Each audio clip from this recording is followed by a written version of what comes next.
Moi, je suis ingénieure d'application chez Therapixel et on fait une solution d'IA qui va être un accompagnement pour aider les radiologues à dépister le cancer du sein. Donc, en premier, un peu les outils pour aider les radiologues ont commencé il y a plus de 20 ans avec des solutions comme le CAD, que c'était vraiment seulement aider à détecter aux radiologues les lésions qui peuvent être des calcifications ou des masses sur les images de mammographie. Mais le défaut qu'il y avait ces premiers logiciels, c'était qu'il y avait beaucoup de marques, donc ça ne permettait pas aux radiologues de vraiment déterminer quelles lésions c'était importante à regarder. Donc avec ça et l'évolution de l'intelligence artificielle qu'on entend maintenant un peu partout, il arrivait aussi à les mammographies. Et ça a permis pour nous en 2017 à participer à un challenge et on a commencé à développer un produit qui va aussi détecter les lésions, mais il va être capable aussi de les caractériser.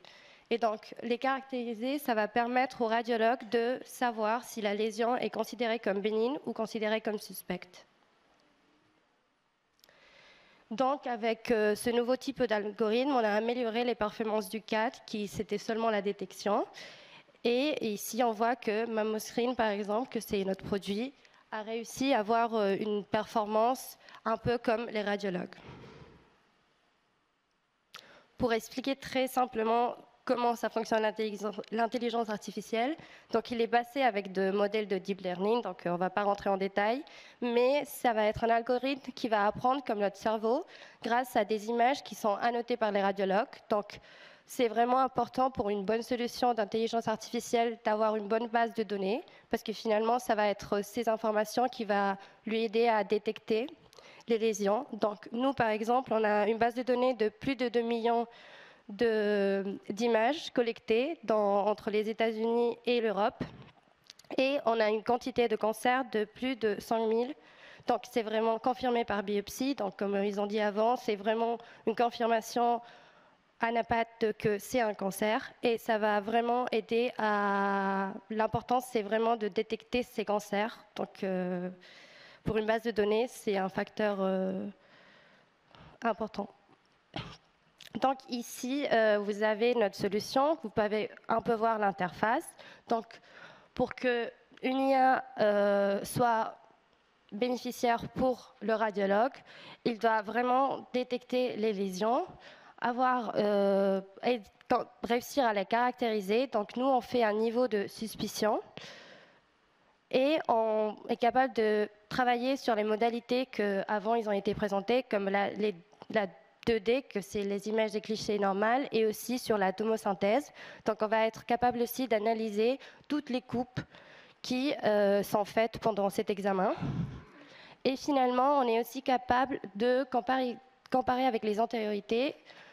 Comme les radiologues, ils vont utiliser les examens antérieurs des patientes pour pouvoir regarder l'évolution de ces lésions et ça va aider d'être plus précis dans les résultats.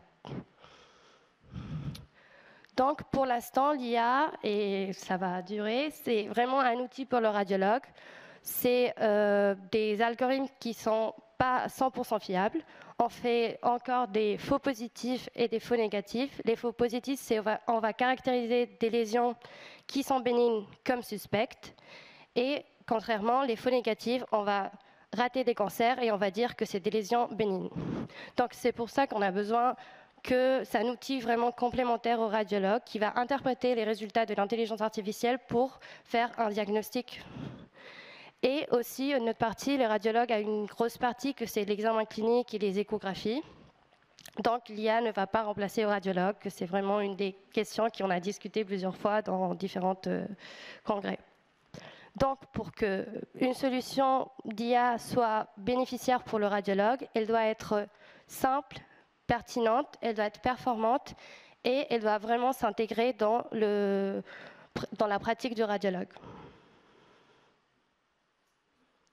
Donc ici, vous pouvez regarder, ça c'est comment on présente l'interface de notre rapport au radiologue. Et on a essayé de le faire le plus simple possible pour que ça soit pratique pour le radiologue. On va donner un score de 1 à 10 pour les lésions. Avec ça, pour la lésion la plus péjorative de chaque sein, on va donner un score du sein pour dire si le sein a des lésions qui peuvent être considérées comme suspectes ou un sein qui a des lésions seulement bénignes. Et finalement, une recommandation du CLA global qui va donner vraiment un score de suspicion pour l'examen en entier.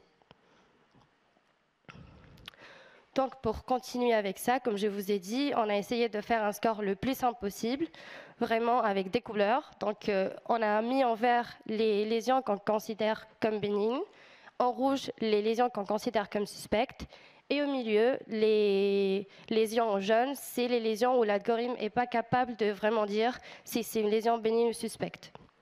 Donc, on fonctionne avec un niveau de suspicion. Donc, plus on est dans l'extrémité, plus l'algorithme est sûr de ce qu'il a caractérisé. Aussi, on voulait donner toutes les informations au radiologue, mais pas lui donner en trop. Donc, on a décidé de faire une présentation des résultats seulement avec les lésions qu'on considère suspectes pour aider au radiologue de vraiment pas lui générer une perte de temps et qu'il ait seulement les résultats qu'on considère les plus pertinents pour eux.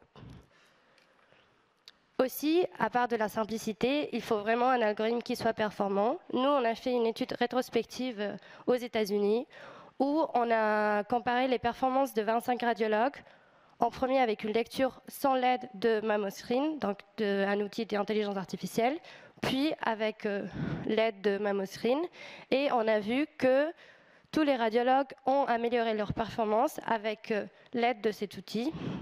Il les a permis aussi de rattraper plus de cancers et aussi, surtout ça aux États-Unis, de réduire le temps de lecture. Mais c'est vrai qu'aux États-Unis, ils ont un procès de parcours de patients différents. Donc ici en France, peut-être c'est pas aussi remarquable. Donc, pour vous montrer un peu comment on fonctionne, j'ai un exemple d'un cas clinique. Donc ici, on a seulement une vue classique de dépistage, une vue oblique, qu'on a fait analyser par MammoScreen. Et là, on a le résultat. Donc, il s'agit d'un cancer bilatéral et on voit la lésion du cancer droit. Elle est très bien détectée par MammoScreen. C'est une lésion facile à voir avec un score de 9, donc vraiment suspecte. Et puis, il a détecté des calcifications dans le sein gauche. Donc ici, c'est un cas où il peut arriver que, comme on est humain, il y a la possibilité de ce qu'on appelle un biais de satisfaction. Quand on a vu un cancer déjà dans un sein, il y a des fois où l'analyse de l'autre sein, on le fait plus vite. Donc, l'intelligence artificielle peut vraiment aider dans ces cas parce qu'il n'est pas biaisé par ça. Il va donner toutes les informations qu'il a et va permettre au radiologue de regarder ses calcifications, faire des examens complémentaires et vérifier si c'est une lésion cancéreuse.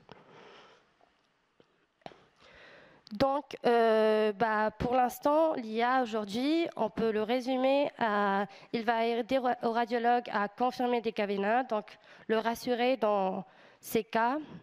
Il va permettre aussi de détecter des lésions subtiles que peut-être sont difficiles à repérer. Il va un peu optimiser le workflow du patient et réduire le temps de lecture. Et il peut permettre de réduire des examens complémentaires pour des cas bénins. Donc, on peut se demander, c'est quoi l'usage de l'intelligence artificielle dans le futur ? Nous, Therapixel, on a mis en place 2 études cliniques. L'un qui est en cours, au sud de la France, qui est en train d'évaluer comment l'intelligence artificielle peut aider dans la deuxième lecture du dépistage organisé. Donc, comme avant, il a été présenté, quand le premier examen est dit normal bénin, il y a un deuxième lecteur qui va faire une relecture de ce dossier. Donc là, on est en train de voir comment l'intelligence artificielle peut aider dans ces cas à réduire le nombre d'examens relus ou voir un peu ce que ça donne. Et après, on a mis en place une deuxième étude, mais cette fois-ci pour la première lecture du dépistage, qui va vraiment voir aussi comment l'intelligence artificielle peut s'inclure dans la première partie de cette lecture de mammographie. Donc, merci beaucoup.